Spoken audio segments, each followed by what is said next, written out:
Bien-aimés dans le Seigneur, shalom, shalom chez vous. Vous êtes bien branchés sur Sentinelle TV dans votre émission de chaque dimanche.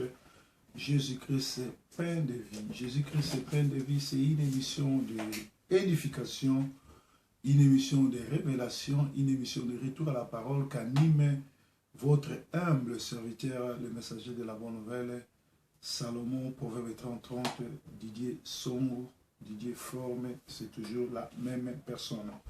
Ce dimanche, je sais que vous êtes nombreux et branchés sur votre site Sentinelle TV One, la chaîne de référence, la chaîne communautaire et la chaîne de la diaspora.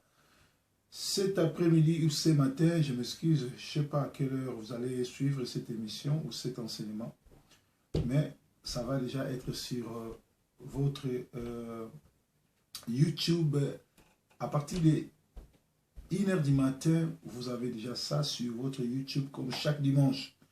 Aujourd'hui, nous allons parler sur n'importe qui peut être disqualifié.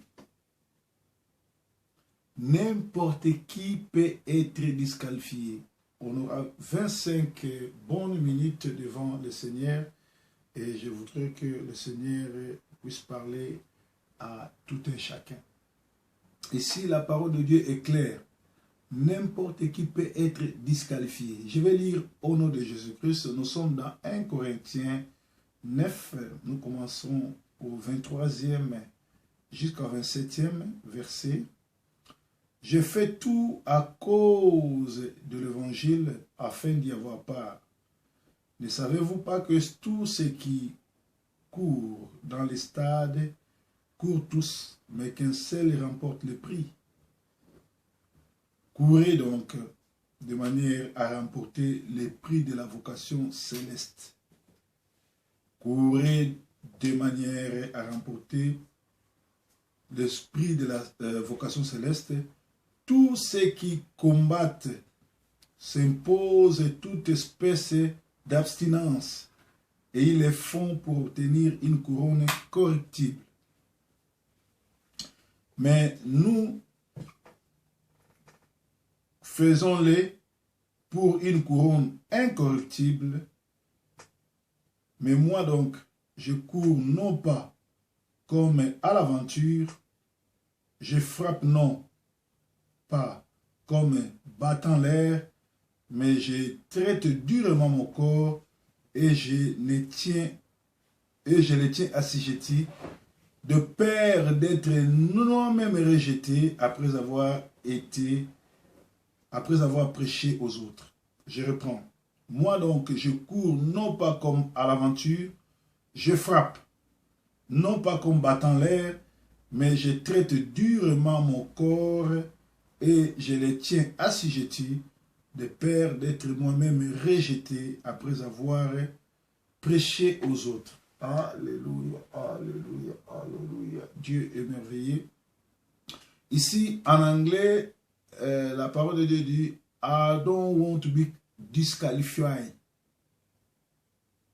I'm do everything I can because I don't know to be disqualified after preaching the word of the God in the people. Donc ici, la Bible est claire. Je ne veux pas être disqualifié après avoir prêché la parole aux autres. Donc, le fait de prêcher la parole, le fait d'aller à l'église ne te garantit pas une place au ciel. Parce que la vie chrétienne, c'est toute une vie. Le christianisme, c'est un mouvement de révolution, un mouvement de révélation. Et nous ne devons pas courir comme battant l'air. Paul est en train d'écrire aux chrétiens de Corinthe.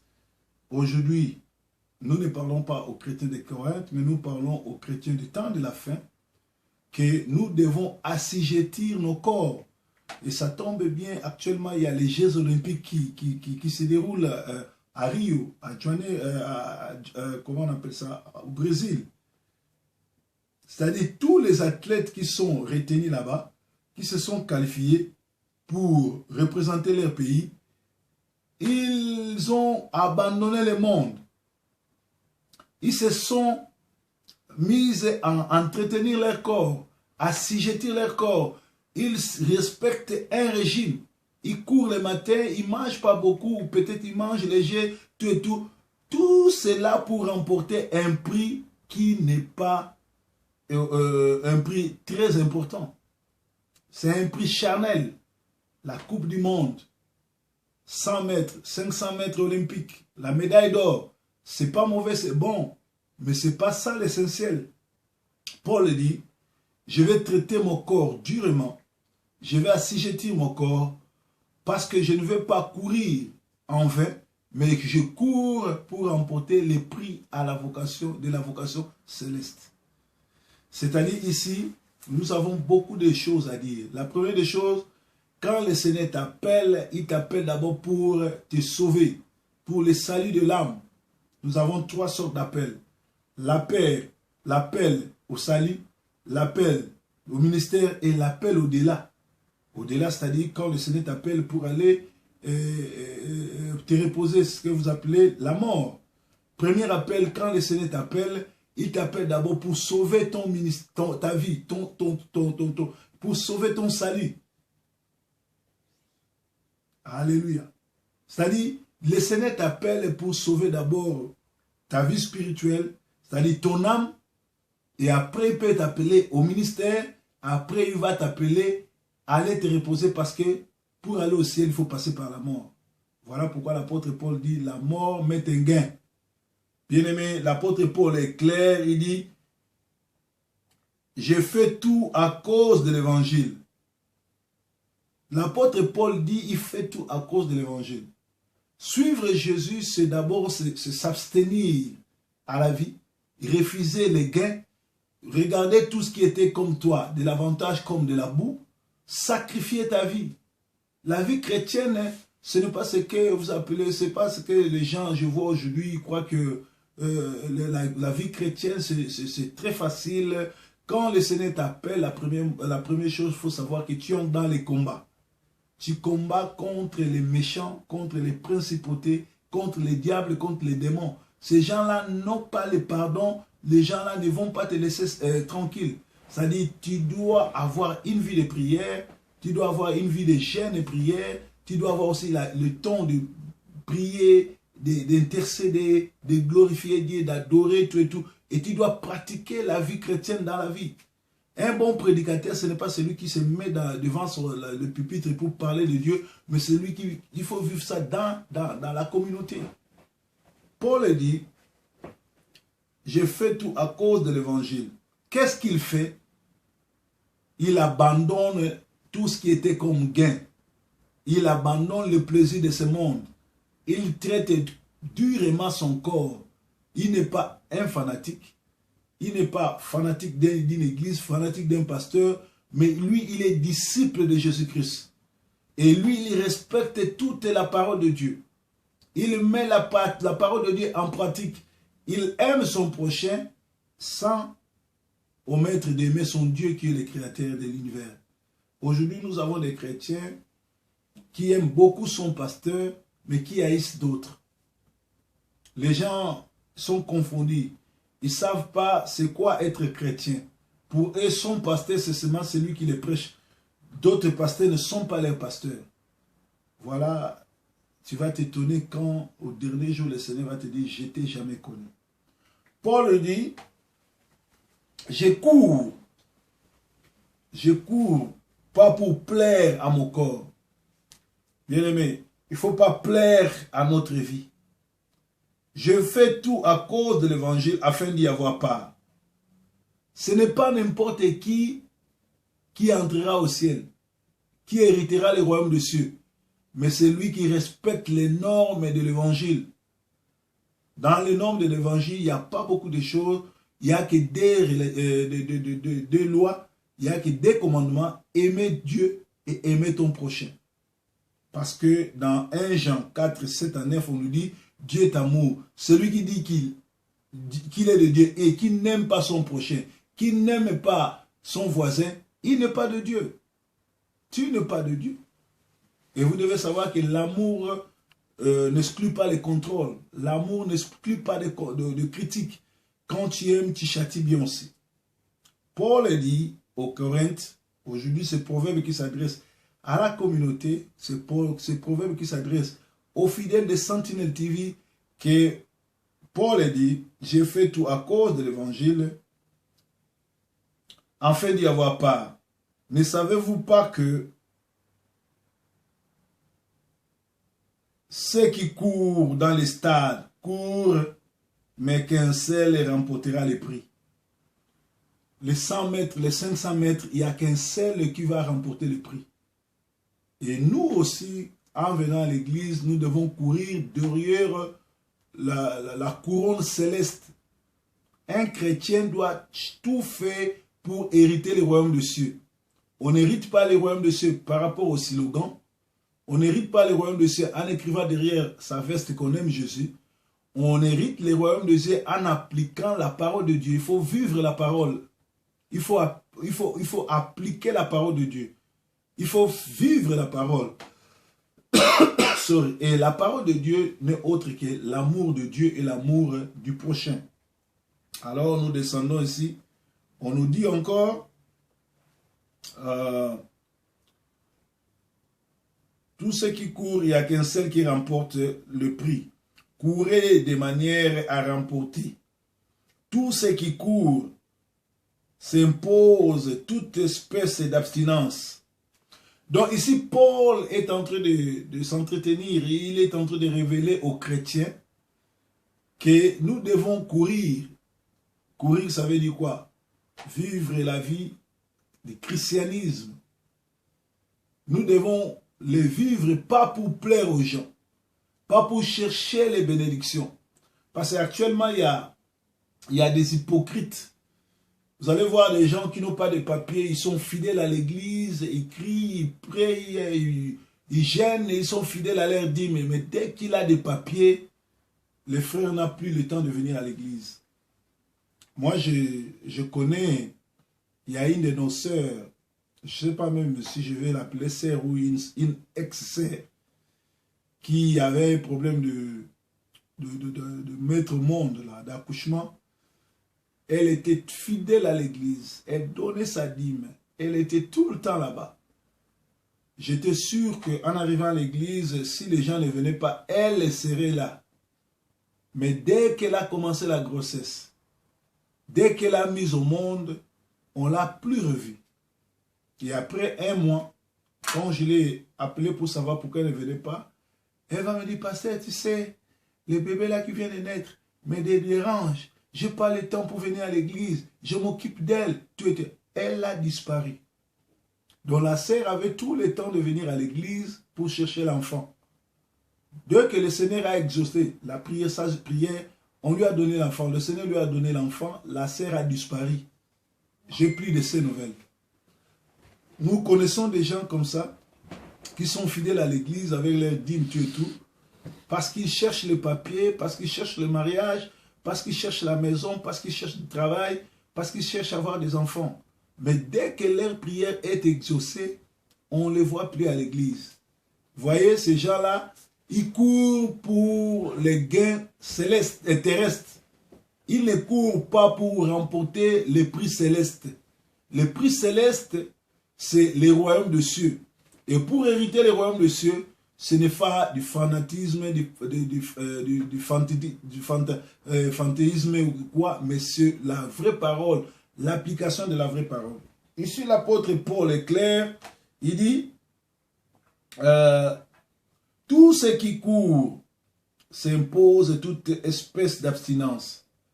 Alors, l'apôtre Paul va prendre les athlètes comme le matériel didactique.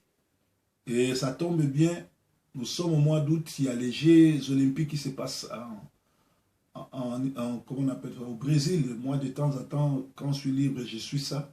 Je vois comment les gens travaillent dur. Je vois comment les gens s'exercent.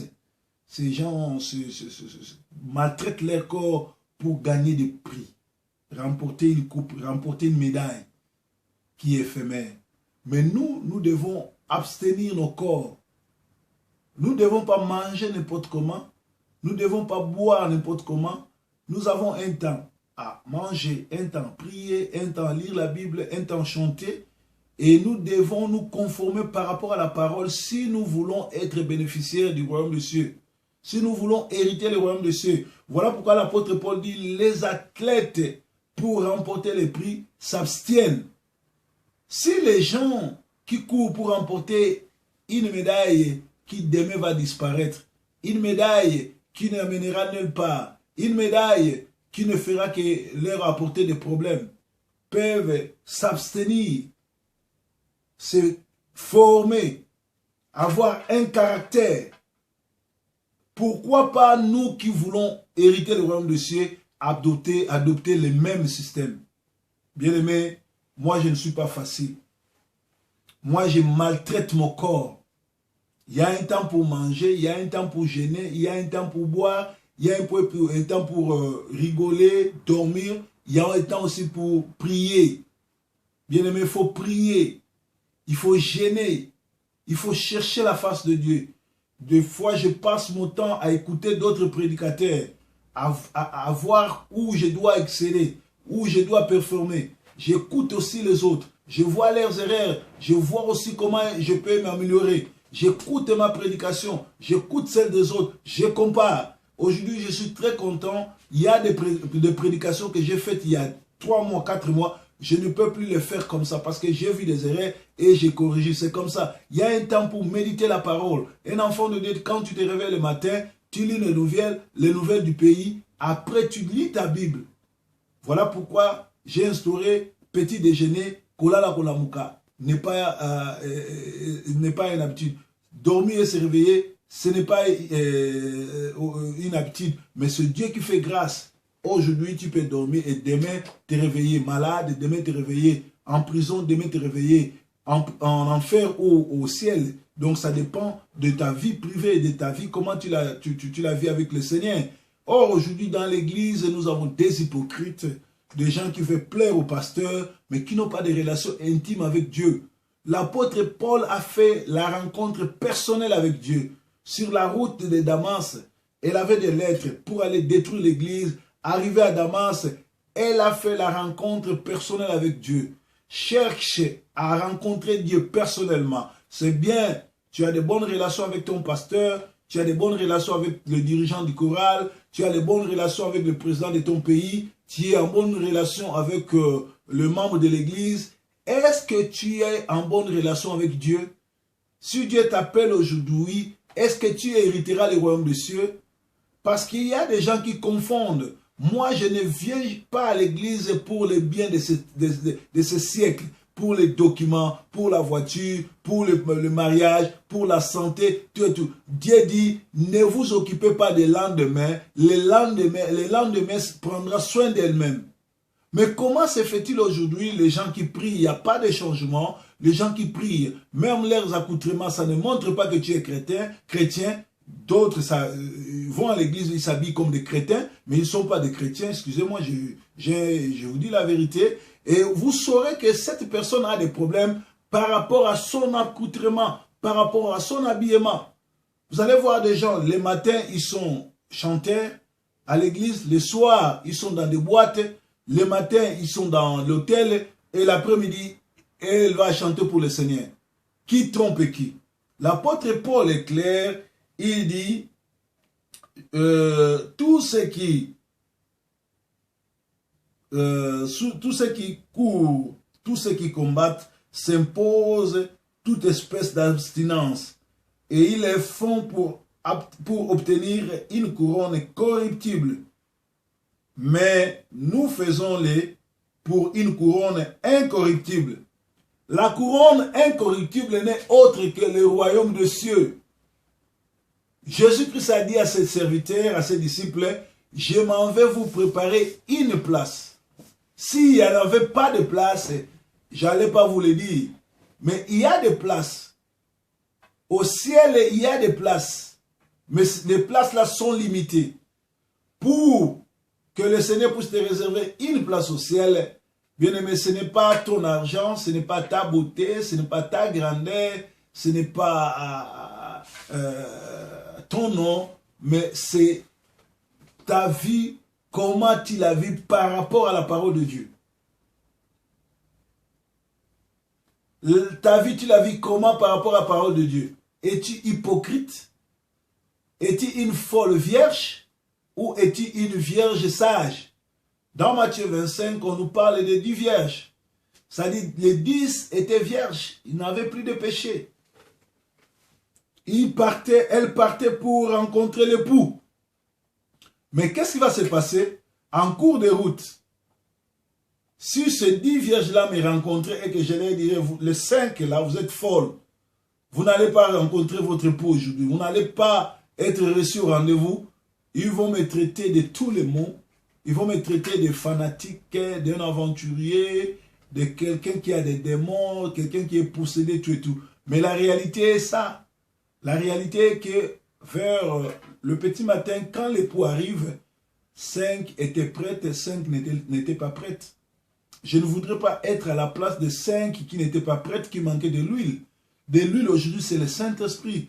Il suffisait seulement de voir comment nos sœurs, nos frères et sœurs qui sont dans l'église aujourd'hui manquent le Saint-Esprit. Comment tu peux appartenir à une église et manquer le Saint-Esprit?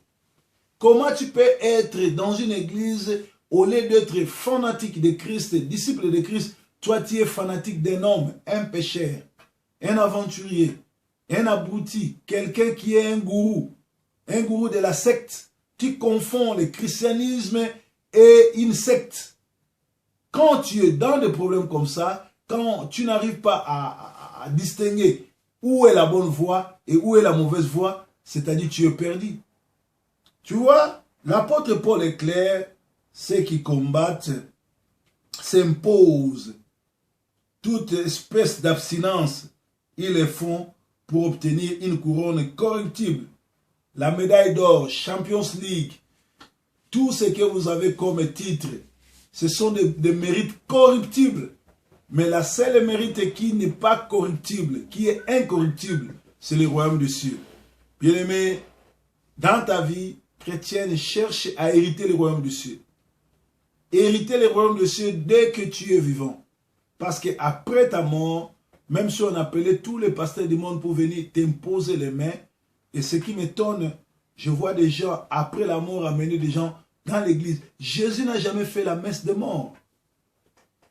Jésus n'a jamais fait la messe de mort. Moi, si je meurs, on glorifie Dieu, on le loue. On ne va pas faire des messes. On ne va pas m'amener à l'église pour aller faire des messes. Peut-être on va glorifier Dieu. Si je vais entrer, mon dépouille mortel, ma dépouille mortelle, entrer dans une église, c'est pour que les gens puissent glorifier Dieu. Pour l'œuvre que j'ai établie ou j'ai abattue. Mais aujourd'hui, pourquoi on amène les gens pour aller faire des messes des morts? Alors, bien-aimés, nous sommes presque à la fin. Mais moi, donc, je cours pas comme abattant l'air. Qui court comme pas abattant l'air, c'est les canards. Allez voir les canards, comment les canards se lavent dans l'eau. Papa. Mais elle n'est pas prête, elle n'est pas propre. Il ne faut pas te battre comme les canards. Bats-toi comme un homme. Pourquoi? Parce que tu dois hériter le royaume des cieux. Mais je traite durement mon corps et je le tiens si je tue de peur d'être moi-même rejeté après avoir prêché aux autres. Il y a des gens qui vont être rejetés. Jésus avait 12 apôtres.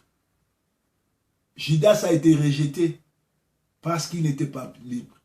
Jésus, quand il voulait chercher des disciples, il mangeait avec Lazare. Il n'a pas retenu Lazare. Faites attention, tu seras rejeté. Peut-être le monde t'acclame, ton église t'acclame, mais le Seigneur peut te rejeter. Nous sommes arrivés à la fin. N'importe qui peut être disqualifié. Si tu ne t'abstiens pas, si tu n'es pas forte dans la prière, tu ne vis pas la plein évangile, tu seras disqualifié. Que le Seigneur te bénisse, que le Seigneur vous parle, que le Seigneur bénisse sa parole. Ce dimanche, je voudrais prier pour quelqu'un. Seigneur, touche tout un chacun qui a écouté ces paroles. Que tous ceux qui n'ont pas encore donné sa vie en tes mains, qu'ils le fassent maintenant. Et que tout celui qui ne prend pas l'œuvre de Dieu au sérieux, qu'il le fasse aujourd'hui, parce que sinon, il sera disqualifié. Seigneur, nous savons qu'il y a des gens qui sont en train de passer dans des zones de turbulence. touche-les, parle-les, révèle-les, révèle-toi sur